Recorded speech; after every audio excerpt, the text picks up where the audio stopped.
America के नवनिर्वाचित राष्ट्रपति डोनाल्ड ट्रंप ने एक बार फिर से हमास को चेतावनी दी है।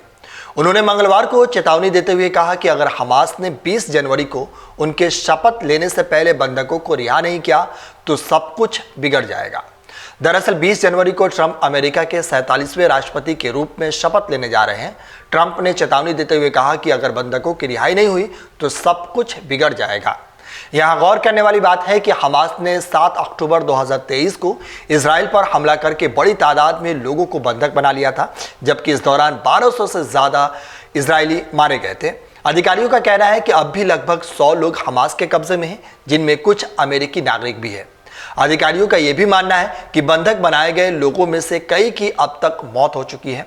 दरअसल ट्रंप अमेरिकी बंधकों की रिहाई पर हमास के साथ बातचीत की स्थिति पर एक सवाल का जवाब दे रहे थे। मिडिल ईस्ट में ट्रंप के विशेष दूत स्टीवन चार्ल्स विटकॉफ ने मीडिया से बातचीत करते हुए कहा कि इस बात में नहीं जानता कि बंधकों की रिहाई में किस वजह से देरी हो रही है। किसी भी तरह से नेगेटिव होने का कोई मतलब नहीं है। ट्रंप ने आगे कहा कि अगर बंधक 20 जनवरी तक रिहा नहीं किए गए तो यह हमास के लिए अच्छा नहीं होगा। हमास से क्या, ये किसी के लिए भी अच्छा नहीं होगा। सब कुछ बर्बाद हो जाएगा।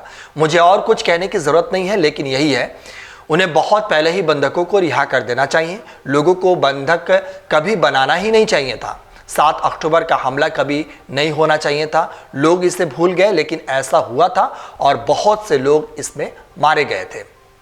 साथ ही ट्रंप ने कहा कि इजराइल और अन्य लोग फोन पर उनसे बंधकों को वापस लेने की विनती कर रहे हैं। अमेरिका से कुछ तथाकथित बंधकों को पकड़कर रखा गया है। उनके माता पिता मेरे पास रोते हुए आए।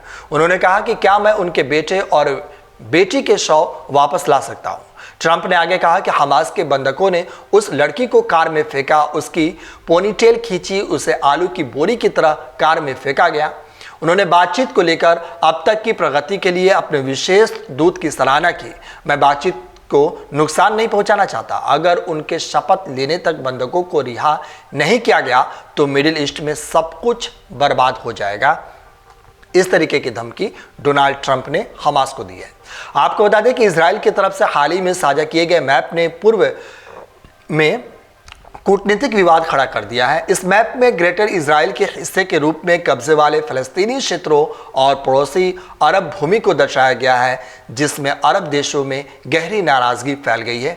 इजरायली विदेश मंत्रालय ने अरबी भाषा के ट्विटर और इंस्टाग्राम अकाउंट पर एक पोस्ट साझा की है, जिसमें लिखा था कि क्या आप जानते हैं कि इजराइल का साम्राज्य 3000 साल पहले स्थापित हुआ था। इस मानचित्र ने इजराइल के प्राचीन साम्राज्य के दावे को पुनर्जीवित करने की कोशिश की है, जिसमें फिलिस्तीनी और अरब दोनों ने तीखी प्रतिक्रिया दी है। वहीं अरब देशों ने इनसे उनकी संप्रभुता के सीधे उल्लंघन के रूप में देखा और इसे इजराइल की विस्तारवादी महत्वाकांक्षाओं का प्रमाण बताया।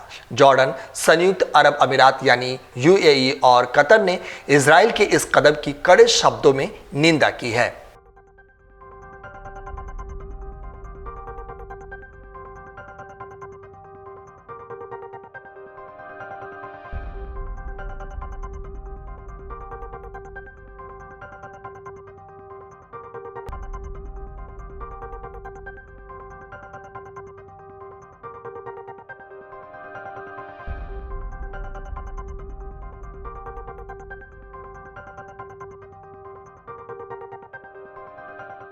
अमर उजाला जीवांजलि के सारथी की मदद लें और महाकुंभ में स्नान जरूर करें।